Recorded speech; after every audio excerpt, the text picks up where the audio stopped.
Hello, Happy hello, Friday. hello, everybody. Holy Welcome to mackerel. welcome Yeah. to Build and Grow with Real Estate Show. My name is Judah Hoover, and this over here is my co-host Josh.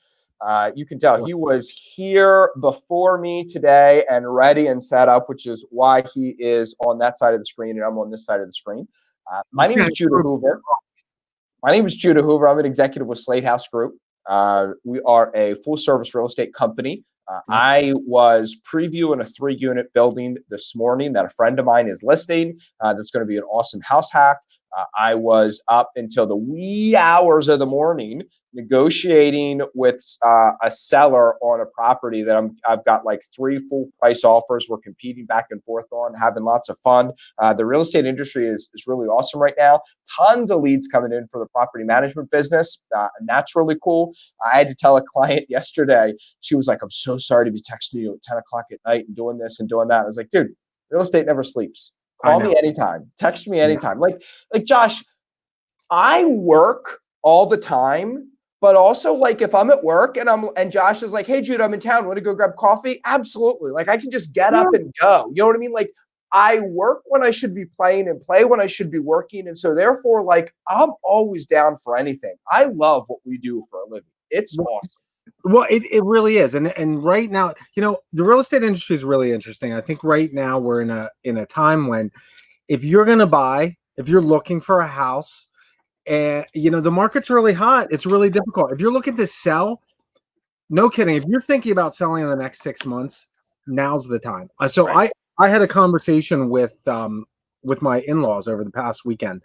So we're trying to get them to relocate from a suburb of Philly and moving down the street from us, right? So we're talking, and I said, listen, we're in a time right now where we have historically low interest rates. You got a great house in a great neighborhood. I pulled up the MLS and I looked at the comps and I said, hey, look, there's no houses on the market.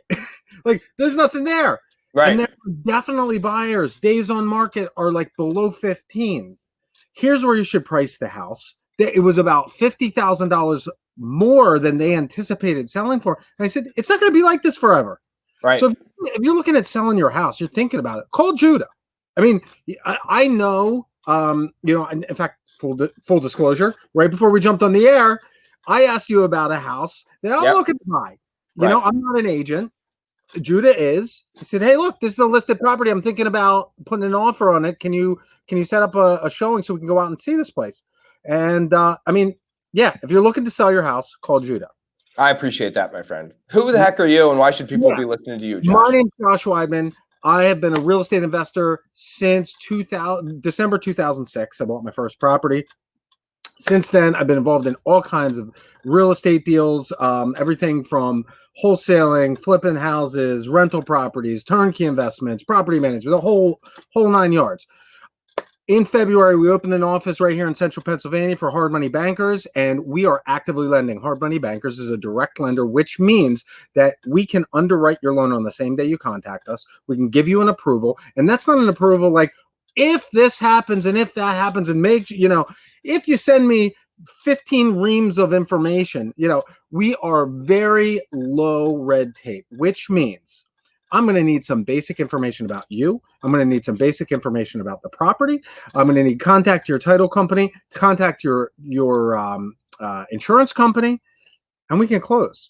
Friday, after the show, so after 1 o'clock Friday, I got a beat on a property. I got the details. We underwrote the loan, approved it by 3 o'clock, drove up to Scranton, inspected the property, and we closed it on Tuesday because we had a little bit of a mix-up with the title company, but we were ready to close. We funded before the scheduled closing at 3 o'clock Monday. So if you are looking to fund your next project, give me a call. Numbers at the bottom. Before we jump into contact, Judah, I want to apologize to everybody for yesterday. Yesterday was insane. I'm sitting here ready to go live. I'm waiting for Judah to come in, and it's like 6 minutes before we're supposed to start. And I'm doing a couple notes and this and that and making my notes for the show. And then 3 minutes to go. I see just the platform here.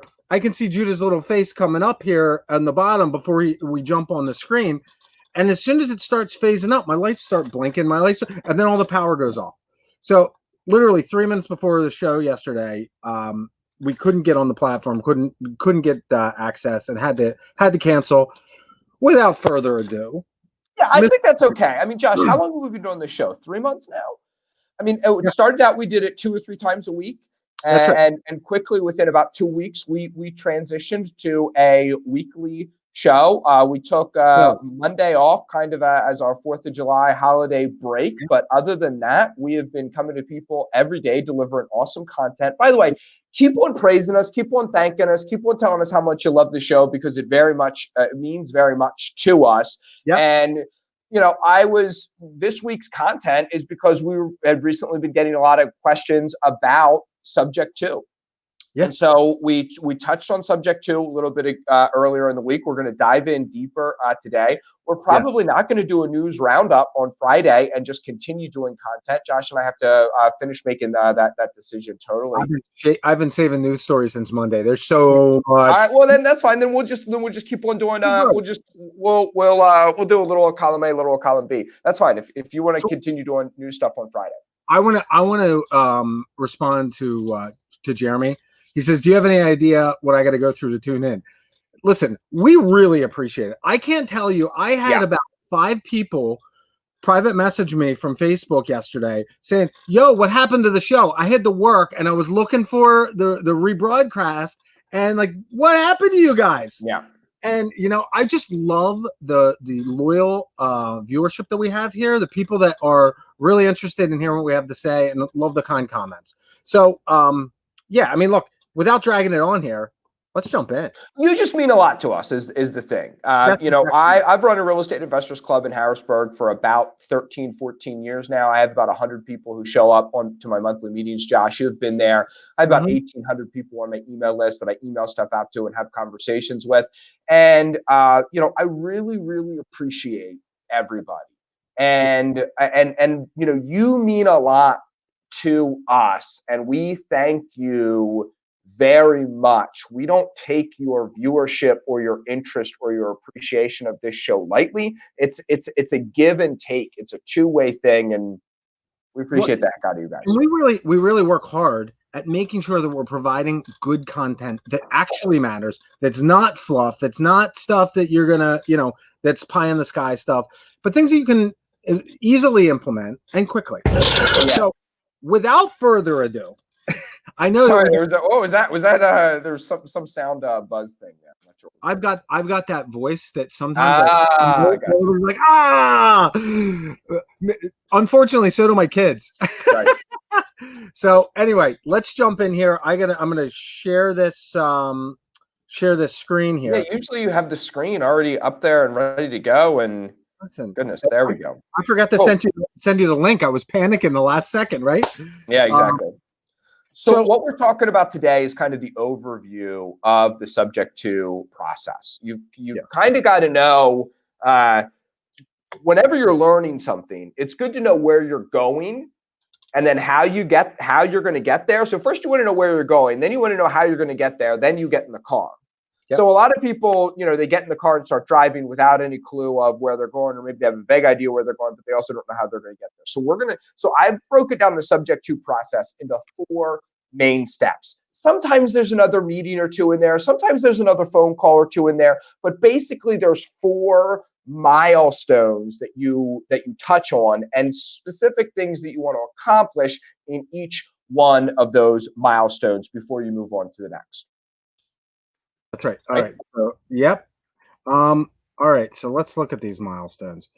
Judah, I never thought about the context here. I mean, there's not much on this slide. Yeah, a lot more on the following slides. But this is very, very, very important, because and in just a view of what you're actually doing here. I never really thought of having 3 exit strategies. Oh my goodness. 3 exist strategies. How about that? Yeah, exactly. That's how rushed we are today. That's right. But I mean, most people. It's a good thing John is not watching. She would flip a cow right now at you. Oh, I wish why is it that I'm the one who she catches all the grammatical errors and nobody else? Here's how bad I am at grammar. I didn't even notice that mistake, Josh. I was looking at it, I'm like, oh, that's not quite right. But all right. So most people understand the idea of a rental property. In fact, it's surprising. Almost, well, a lot of people that have never even thought of investing in real estate in these second two tiers of types of investing will gravitate towards buy and hold investing because look, it's such a well-known and well-established way to put your money to work for you that it's almost a given, right? You buy a property, you put a tenant in, the tenant pays the rent every month, you pay off the mortgage, it's great, right? Right. Second type of investment, most people understand. Fix and flip. You buy the distressed Right. asset, fix it up, put it on the market and sell it, or flip the contract. This one is a little bit more specialized, but still falls under that flip heading. Just like Burr is just another way of doing buy and hold. You know what I mean? Wholesaling is just another way of being involved in a flip transaction. But the Yep. point is that subject to really is its own third. It's enough separate, it's enough unique, and it's really the only third way of investing in real estate. You could say that, well, being a realtor is a fourth way, or being a hard money lender is a fourth way. Those are service providers to the real estate industry. Well, so I want to make one more point here. Yeah. The interesting thing about these first two types of investing are that you see all these different calculations on like how to come up with the right offer price on a property, and buy and hold and this and that. And over and over and over, I've used different calculators and different spreadsheets and all that kind of stuff to figure out what the right offer price is on different types of investments. And the variance between a buy and hold and a flip property, if you're doing the same type of renovations or at least close, it's a few bucks. I mean, we're talking about like low five figures, or excuse me, low four figures, Right. maybe five figures, but like we're talking about like $1,000, $2,000 difference. Right. Whereas when you're talking about subject to investing, it's a much different animal and allows you to take advantage of a lot of those leads that just don't fit in those Because first you two. can pay so much more for the property because of the creative financing involved with it. That's right. All right. So subject to timeline, I'm going to back off here because you are much more of an expert in this type of investing than I am. Go for Josh, it. I just got to tell you, man, we don't really have time to even say this, but I just really appreciate the slides that you put together. I send you chicken scratch and notes and stuff like that, and you come up with awesome slides, dude. I really, really appreciate what you do. So yeah, these are the 4 steps. The first thing that's going to happen is the first phone call. Typically what's going to happen there is somebody's going to call you, and you might be doing a probate. You might be doing you might be looking to list properties as a realtor and also a real estate investor. So I'm not talking, there's all kinds of reasons why you might get that first phone call. You might put flyers out in neighborhoods where you'd like to do subject tos. I found specific neighborhoods and specific properties and specific people with situations that subject tos worked really good on. And so I targeted those areas, and I targeted them with flyers because it was a great way to just learn the neighborhood too. So the first thing that's going to happen is that phone call.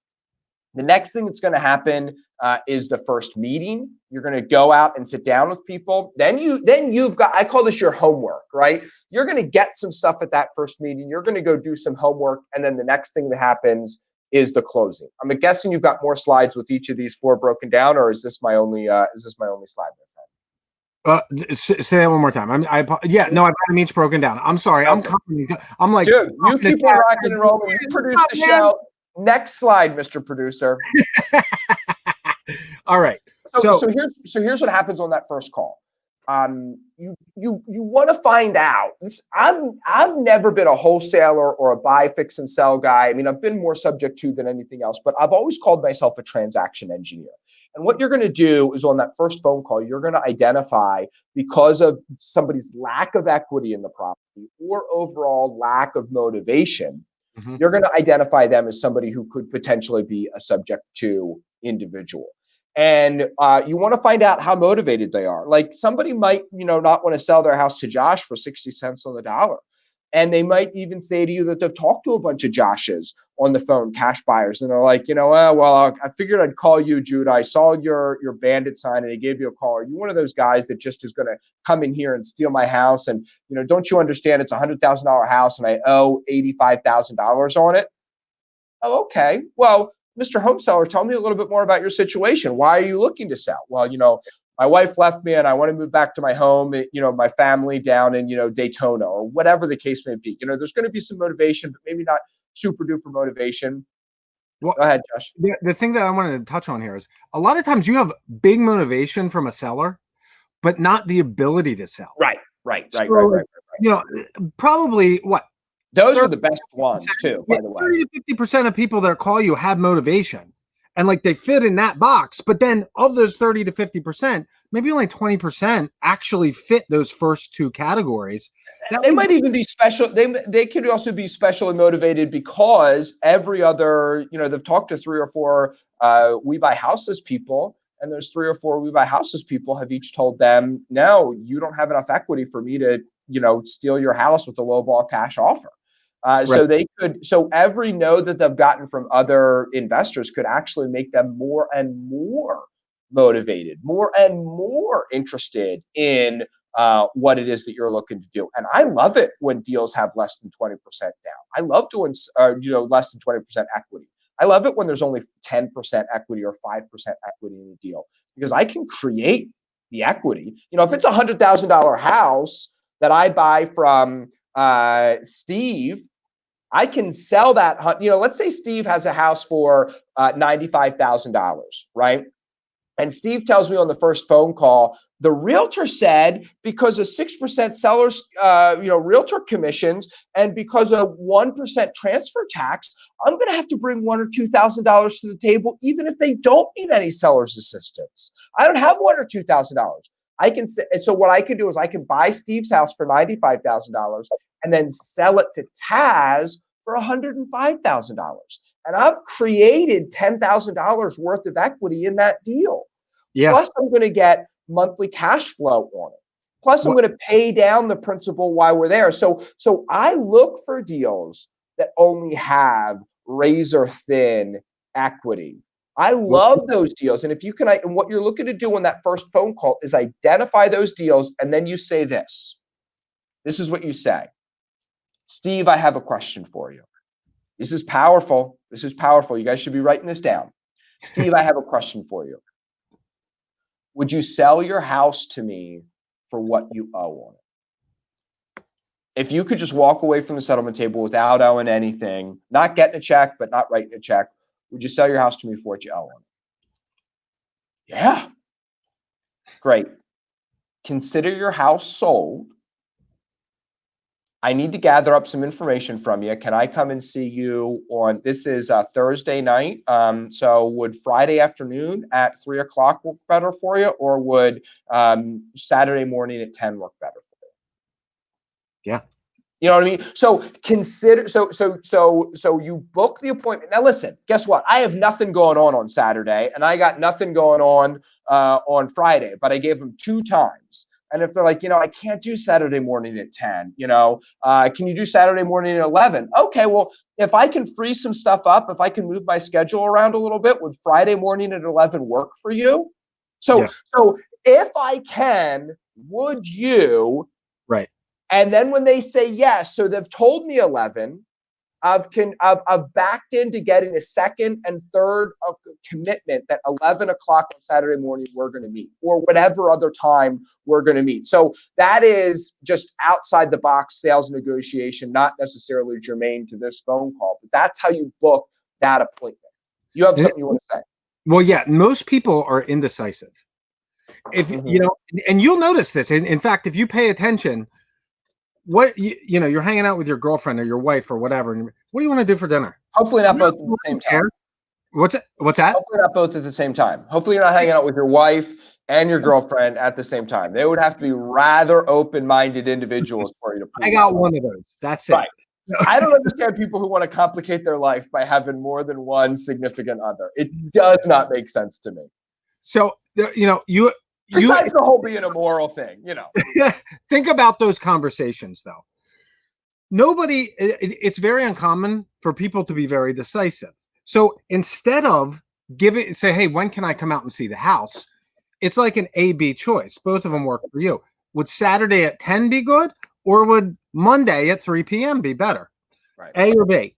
And if neither of them do, go ahead. I was just gonna say, notice I also gave them 2 times in the next 24 hours, There 24 to you 48 hours.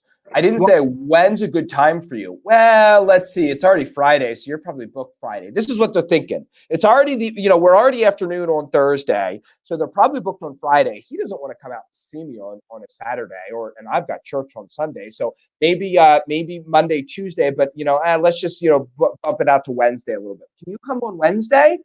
sure. Dude, you have no idea what's going to happen in their life in Wednesday. You Right. can't steal in slow motion. You can't steal in slow motion. It's one of the mantras I live my life by. That, and if you don't wince when you make your first offer, you offer too much. So you want to get out there. Ideally today. Hey, you know what, Josh? I'd love to come and make an offer. I'd love to come and take a look at your property. It just so happens that something freed up for me at 4 o'clock this afternoon. I could meet you at 4 o'clock this afternoon, or I could meet you tomorrow morning at 11. What works better for you? Right. Well, and you know what? So on that note, the thing that I really love I love that line, consider your house sold. Right. Because So remember, we're talking to people that have already said they sell their house for what they owe. They know that all of the other We Buy Houses guys have turned them down. They're like, yeah, I'm not even going to waste my time coming and seeing it. Right. So you're locking yourself in there almost right. with the sales price. They're ready to go and they're going to be excited about it. Yeah. Right.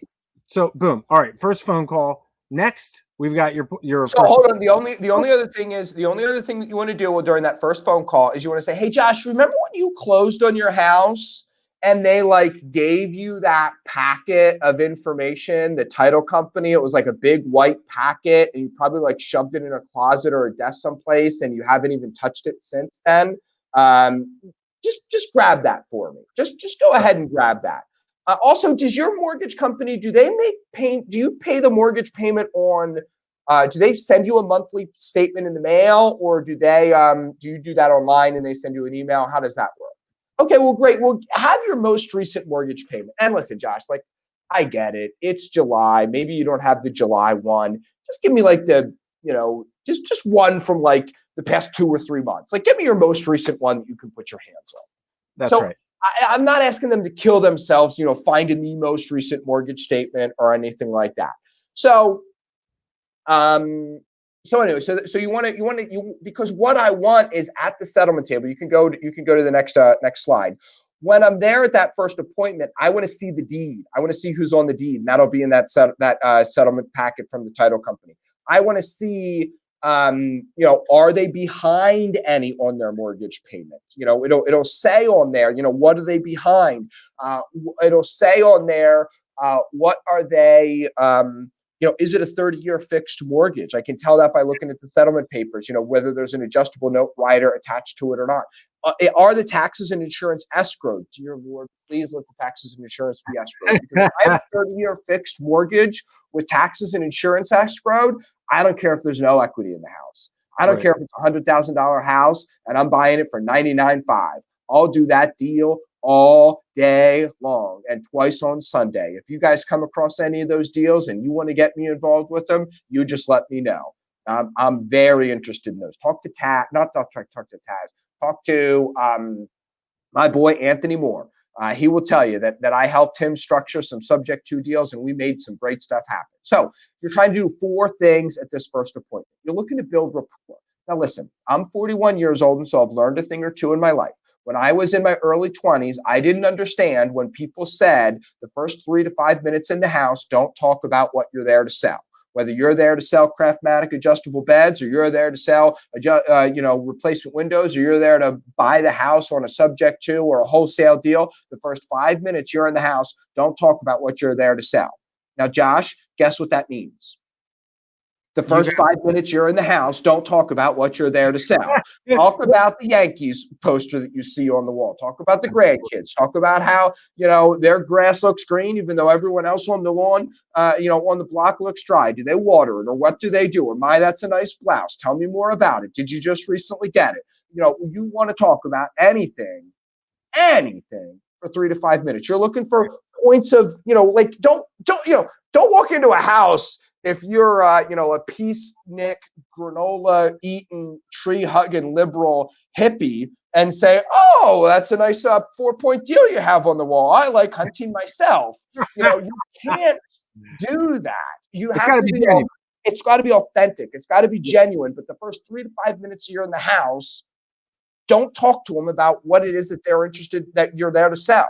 And if you don't know what to talk about, ask questions. Right. People's favorite topic in life is themselves, with maybe the exclusion of their kids, but people love talking about themselves. Let them talk. Yeah, absolutely. Yeah. So then what you do is you have what's called an opening bridge. Okay. Salesmen call this an opening bridge. Hey, Josh, I'd like to walk around and see the house, but before we walk around and see the house, I'd love to just like sit down someplace and talk. Is there any place that you would feel comfortable just like sitting down and talking for a couple minutes? You might be standing in the living room and there's a couch literally 8 inches away from you. But you ask, is there any place we could sit down and talk that you would feel comfortable sit down? Maybe you're in the living room that they don't go into for more than once or twice a year on Thanksgiving and Christmas. You know what I mean? And they don't feel comfortable sitting in that house. You know what I mean? Here's the other thing. Before I take more than 2 steps in the house, hey, Josh, thanks for having me over. By the way, would you, and I start taking them off. Josh, would you like me to take off my shoes? And unless they like insist, I take my shoes off. Now, listen, guys, I have my shoes on all the time at my house. I never, ever, ever take my shoes off. If I don't have my phone on me, my keys in my pocket, and my shoes on, I feel naked. I literally am uncomfortable without shoes on. But whenever I'm in a customer's house for any reason whatsoever, I all but insist on taking my shoes off. Real quick asterisk. If you've got like foot odor problems or you're just too embarrassed to take your shoes off, you can get footies at Home Depot and slip them on. I mean, like do it almost, you don't even have to ask them. It can be like instinctual. You just put them on. They will notice, even if they don't bring it up, they will notice the respect that you give their property. Right. Yep. Here's the thing, guys. Here's the reason most people fail at sales. They don't realize all the little things that they should be doing that they stop doing because people don't specifically call them out and people don't specifically notice them. You've got to do all those little things. So I sit down and I just start building rapport. Guys, this is a 45-minute conversation, but my goal is to get into reviewing those documents. Hey, now remember when we talked, maybe I begin the conversation with, hey, tell me again a little bit more about your situation. And, we have that longer, deeper conversation because on the phone, I'm trying to keep that phone call to 3 to 5 minutes. The point of that phone call is to book the appointment. Once I sit down at the appointment and I've built some rapport, then what I'm looking to do is say, Josh, tell me more about your situation. And I'll listen to Josh for an hour and a half if he wants to keep talking. I mean, if I can make $10,000 in an hour, I'm going to.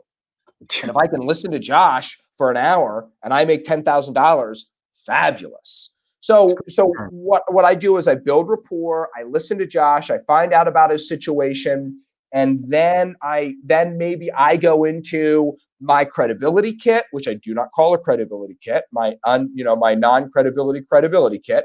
I go into that with Josh, and then I review their documents, and then I explain the process.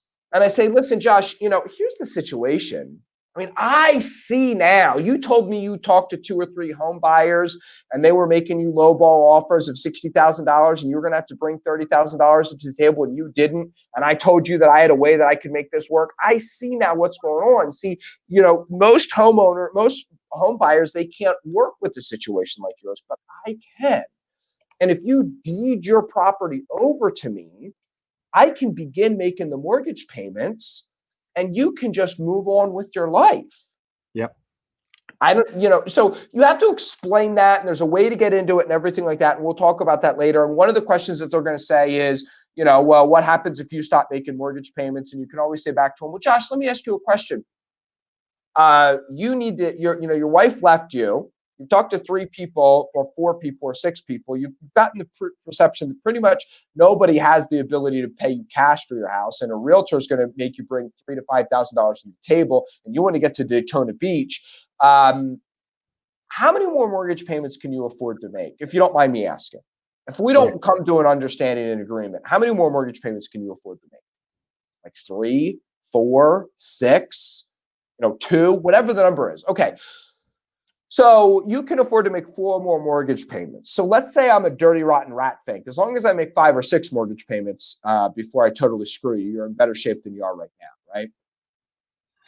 As long as I don't lie to you for 6 months, you're in better shape than you are right now. Let me explain to you a little bit about how my situation works here, Josh. See, I used to be in the mortgage industry, or Josh can say I am in the mortgage industry, or you can say my good friend Judah is in the mortgage industry, or whatever. I've got connections to the mortgage industry, and I specialize in making homeowners out of people who aren't homeowners. I love what I've done for the minority and single mother community.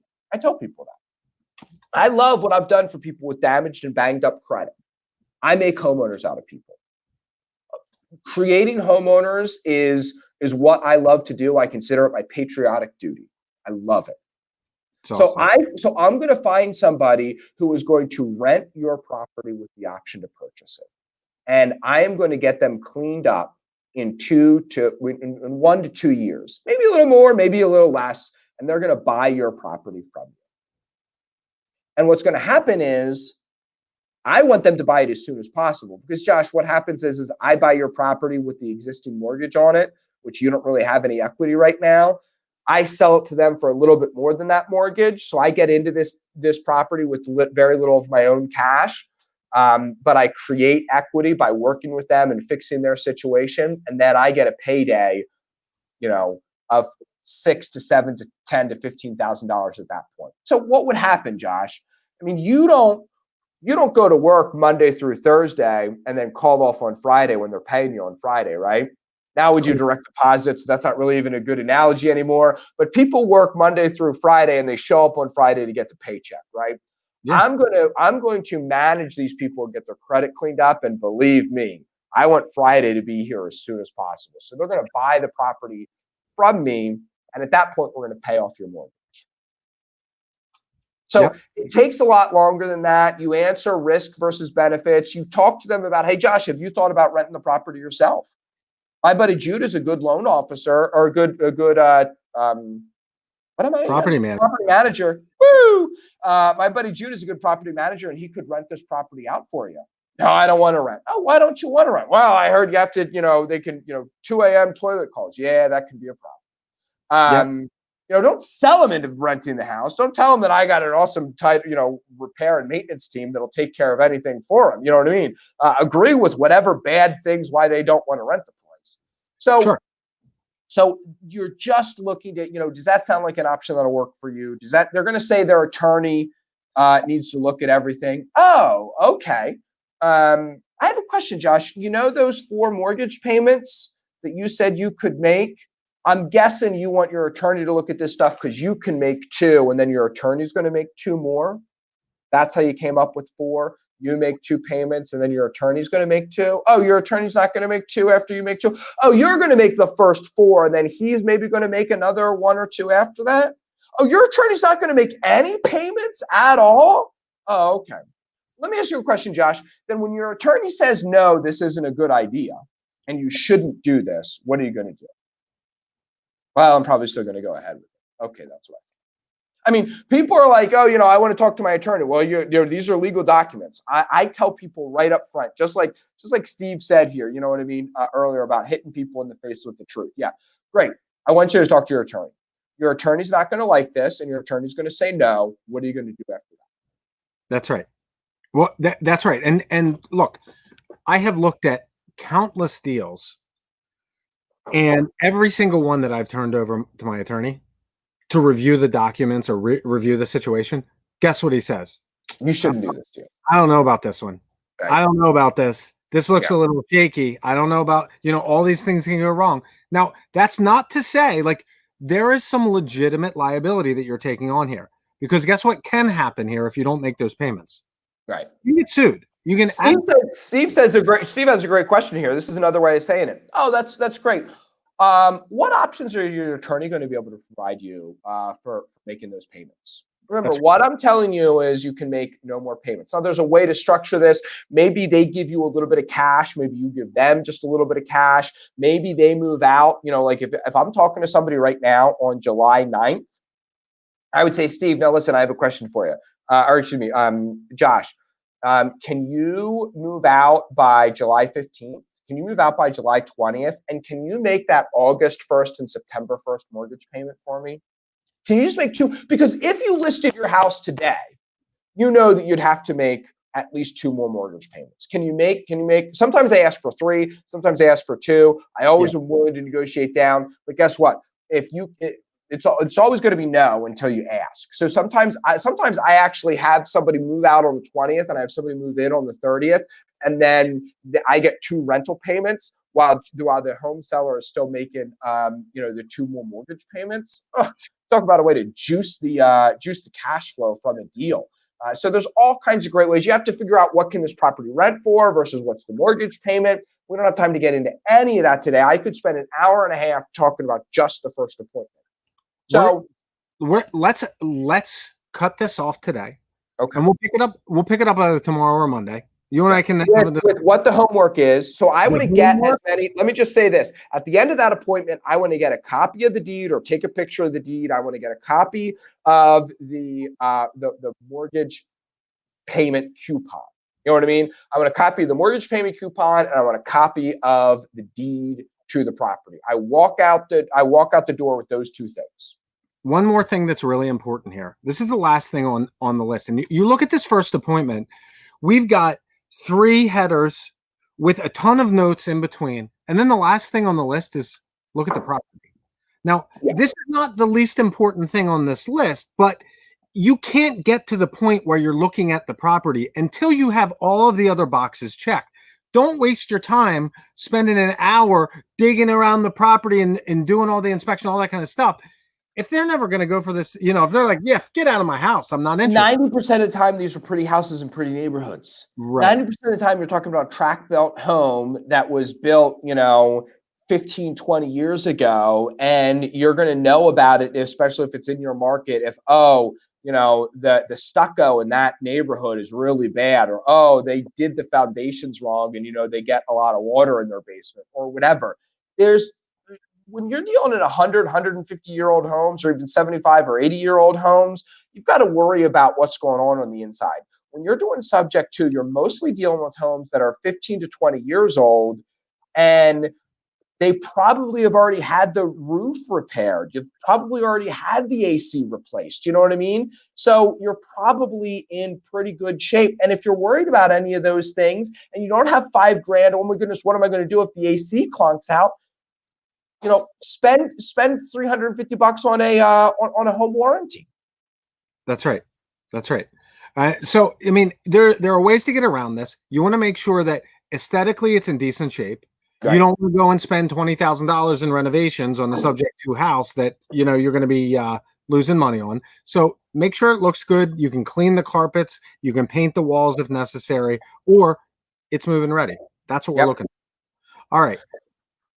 Yeah. Rock and roll, dude. Today, we will pick this up either tomorrow or Monday. We'll finish this up. Again, we'll flip-flop either finishing this content or news tomorrow, and flip-flop either Monday or tomorrow. So, all right. Thanks so much, Judah. Great job today. Guys, thanks for joining us. If you have any questions and comments, please leave them here. Please reach out to us if you have any questions. Don't forget to call Judah if you need to rent, sell, or buy a house. Reach out to me if you're looking to fund your next deal. If you like this, if you got something from this, make sure you like and share the video. We'll see you tomorrow. See you, everybody.